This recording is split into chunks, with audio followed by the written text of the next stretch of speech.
Philippine. Ano po ba ang aasahan ng mga fans? Meron po ba kayong kakaibang technique na gagawin dito sa laro?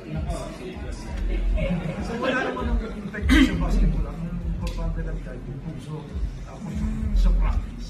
Kailangan pala yung binibigay sa practice. Matandaan na sa game. Kasi hindi natin alam kung mga 7 foot ang kalaban doon. Kasi Europe, malalaki player nila. Machamba natin, hindi maganda. Walang sa Pero kaibigan. bibigyan na. Ito yung first time lang na sasali yung Basketball. Philippines sa basketball. Sa basketball. Dati kasi athletic lang ang sinasali natin. Kaya naman, Kaya sana support. maasa po kami ha? Oo nga. Nababalik po kayo. Babalik kami.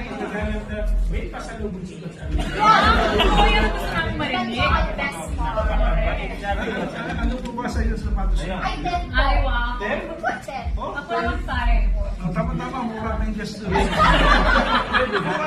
Kaya naman, Coach, maraming salamat po. Paano po ba namin kayo masusuportahan? Meron po ba kayong social media page na pwede namin bisitahin para doon po kami na...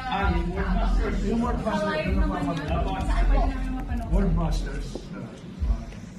Coach Alvin. 40 upper world master. Race of Power World. At ano naman po ang mensahe niyo sa inyong mga supporters?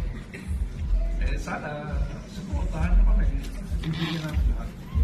So, So, bibigyan na. Ano ba? Marami kami Basketball. Wala ako sa sarili. kailan ang invite, Coach? Bukas po, bukas po. Bukas na agad. 10:30. Mag-ingat po ha, Coach. Ay, mag-ingat sila sa akin. Mag-ingat ang ibang bansa sa Pilipinas dahil pag lumaban niya, puso ang pinibigay niya. Pinoy Masters.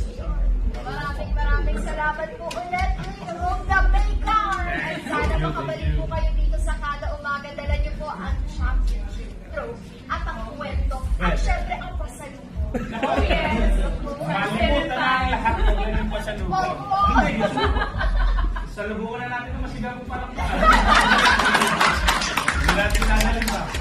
Maraming